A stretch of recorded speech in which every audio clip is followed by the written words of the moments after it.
Hey everyone, want to install PowerShell 7 using Winget?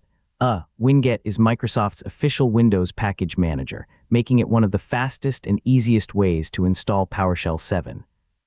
In this full guide, I'll show you how to install PowerShell 7 with Winget on Windows 11. So let's get started. First, make sure Winget is available on your computer.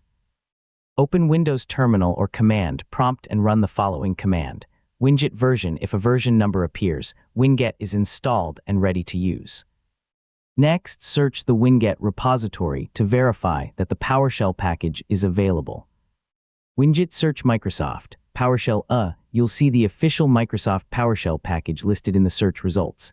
Now install PowerShell 7 by running the following command. Winget install Microsoft, PowerShell. Winget automatically downloads the latest stable version from Microsoft's official source and installs it.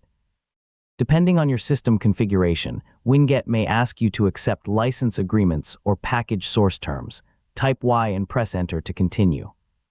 After the installation finishes, verify that PowerShell 7 was installed successfully. PWSH PS version table, PS version. If the major version number is 7, the installation was successful.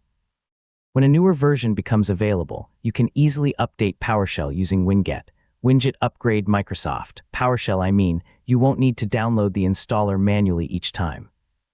And that's how to install PowerShell 7 using Winget on Windows 11. It's one of the quickest and easiest installation methods, and it also makes future updates simple. Thanks for watching, and I'll see you in the next tutorial.